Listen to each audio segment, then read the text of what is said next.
morning, everybody. It's Friday morning on BBC Radio 1. It is Grimmy with you on the Radio 1 Breakfast Show. Harry Styles is here. Thanks for having me. Very welcome, Harry. Thank you. So I have some video messages for you from some people who wanted to say hello today. Because people genuinely care about today, and it's a big day. Thank you. And they wanted to send in a message and a question. So you have no idea about these people, do you? I don't know who's on here. This is a surprise. And I did tease you the other day, and I said, we've got a surprise for you. But it's not a bad surprise. This is a nice surprise. Yeah. So if you just... It's always risky with those. What? Got a surprise for you on the radio. It's like, am I going to like it? Well, let's find out. Hello, Harry Styles. My name's Chris. I've been a fan of yours for a long, long time. You're the biggest face on my One Direction tattoo. And I was just wondering, I wrote to the fan club, Harry Styles fan club, to see about if I could be working there as a job. Like, I'll clean anything, you know. But no one wrote back to me, and I was wondering if you could tell me what would be the best way of advancing. I'm in a job right now that I like, but I would give it all up to run your fan club. So this is really just like an application letter to you. Let me know. All the best, man.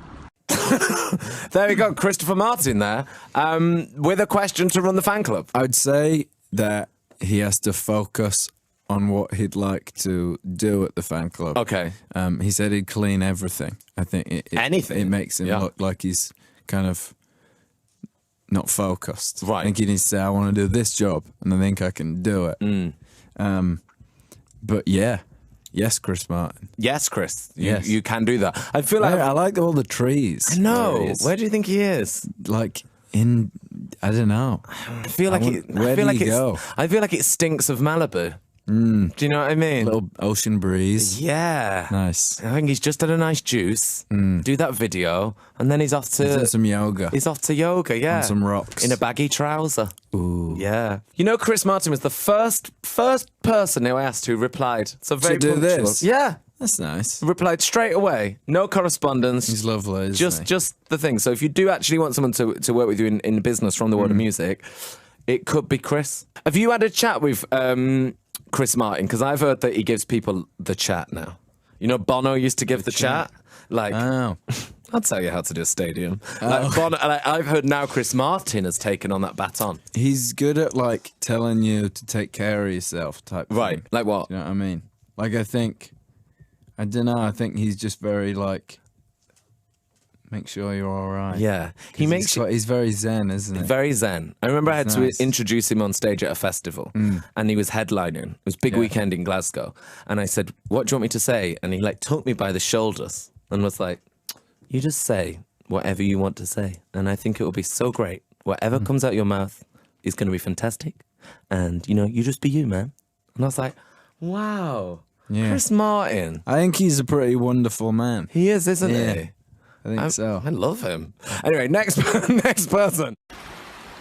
Hey Harry, hi Grim, hey mate. Congratulations on your single.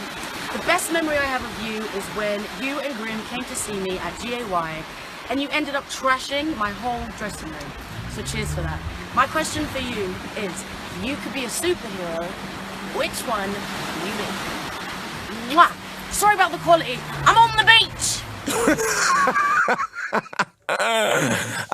Why was that making you look around like, huh? Am I the only one who's confused by that? I mean, what? Well, talk us through it. If anyone's not listening to this, what just happened? I think she's by a waterfall. I don't know what's going on there, but we asked Auntie Rita to send a video, and Rita's on her holidays. Oh, okay. And if I'm honest, and she probably won't want us to tell this, but I think it's funny, so I'll risk it.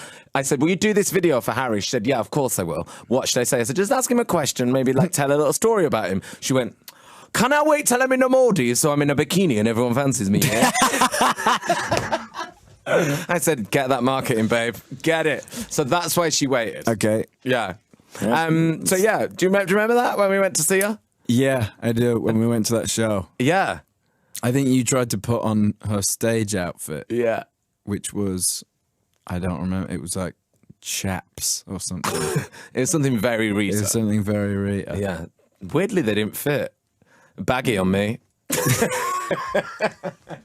But what was her question? What, if you could be a superhero, what would you be? I feel like that's a waste of a question, if I'm honest, Rita. Catwoman, I see you as. Yeah. Yeah? I think so. Yeah. Yeah. Look great in black. Okay, next one. Give it a little tap on there. Ah. Hey, Harry. Ronnie here. Good luck with the single. When are you coming over to see the twins? Yes, Ronnie Wood. Legend. I like the Rolling Stones getting in touch to say, hey, good luck with the single. Yeah, big fan. Big fan. I love Ronnie Wood. How do you know Ronnie Wood? I think I met him at a party. I met him at like a dinner thing a few years ago, and then I went to a couple of Stones shows. I just think he's the nicest. I like it. He always remembers everybody's names. Yeah. And I feel like, imagine the amount of people you've met if you're Ronnie Wood. Like, you've been on since the 60s, and he, like, remembers. He's like, all right, Grimmy. Yeah. Yeah. I'm sure the 60s was a little blurry. Yeah. The good thing about Ronnie Wood is that he's, you know, such a, like you say, such a friendly guy. Mm-hmm. He made friends with a cabbie, like a black cabbie in London, called Brian. And every day, Brian texts Ronnie Wood a joke. Every single day without fail. And Ronnie Wood forwards them to me. And that's I like that. That's the text that I get. Do you want to be in the chain? What was today's joke? Do you want me to find it for you? Okay. Because I can add you to the chain. It can go Brian, Ronnie Wood, I'd me, be in the you. chain. Do you want to be in the chain? Yeah. Oh, here we go. This is a good one. The last joke from Ronnie was, I was just looking at my ceiling. Not sure if it's the best ceiling in the world, but it's definitely up there. Oh, God. Do you want to be added to the group still? No. No. Okay, next question, please. Oh. Hey Grimmy, hey Harry. I want to know, what was the process for this album? How many songs did you write? Where did you make it? And how long have you been making it for? And did you enjoy making it? Edward Sheeran there. Oh, isn't he good?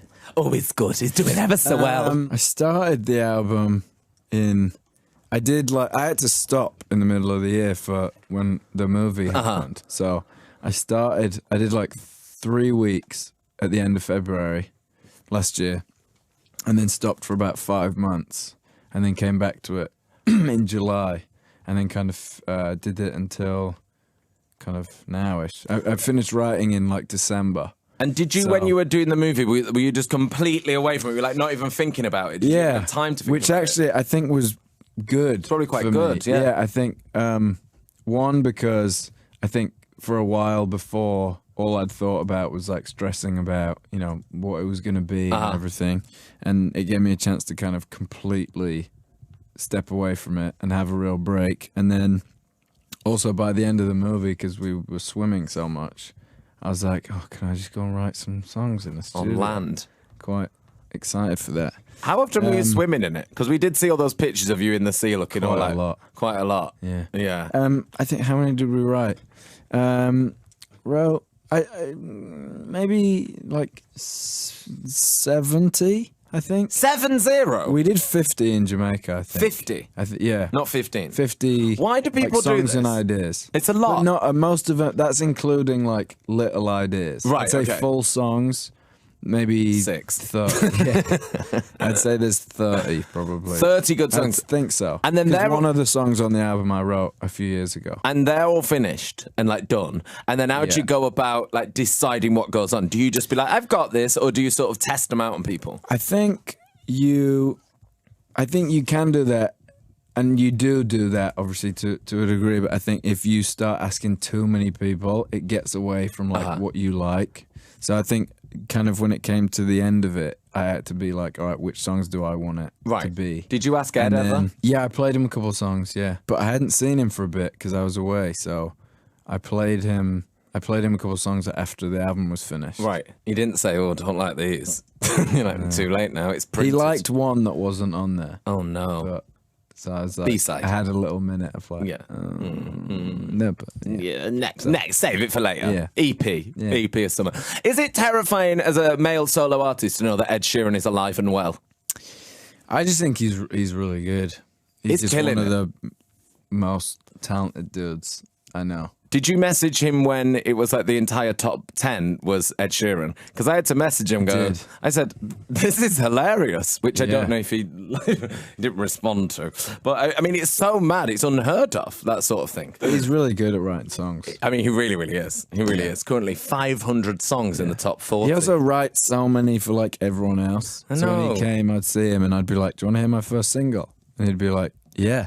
And then he'd go, do you want to hear everyone else's first single? I was like, yeah. Yeah. He's just written them all. Yeah. So Throw us a bonehead. Come on, I'm Yeah. sick of this radio life. Next one. it's my musical icon.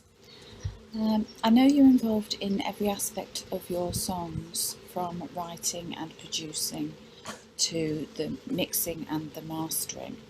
Is there a part of it that you enjoy as much as the recording and the performing?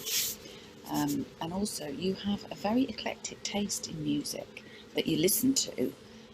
So what would you say has inspired the style of music for your first release? My God, your mum thinks she's on Jules Holland. She was putting on like a bit of a posh accent there. She's trying to get a Radio 4 gig. Excuse me, what do you think has inspired your eclectic taste of music? You don't talk like that. What does she talk like? And it is on table.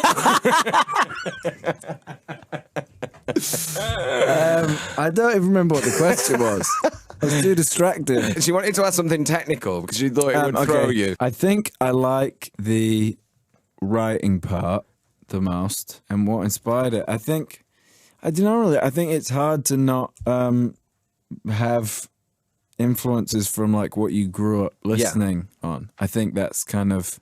I think everyone reacts differently to like different types of music, and then really, I think I don't know. I was with like the guys I was writing with, and we just wanted to make like what we wanted to listen to. Right. And I think that's been the most fun part for me about making the whole album is it's like at the moment, I mean, in the least weird way possible, it's like my favorite album to listen to at the moment. Like I love listening to it. I think that's how it should sound. I think so.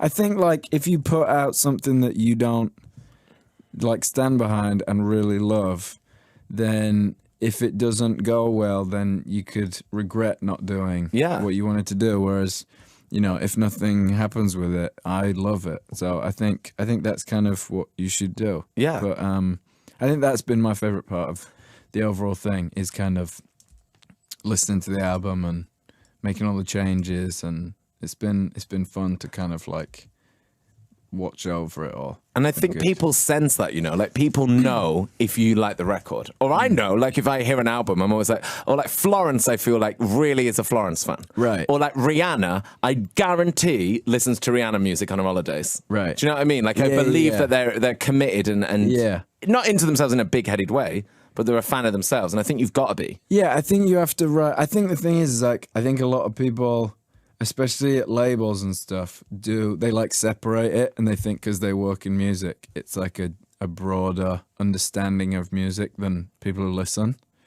But I think we're all just fans of music. Yeah. So I think we made it as like the fan.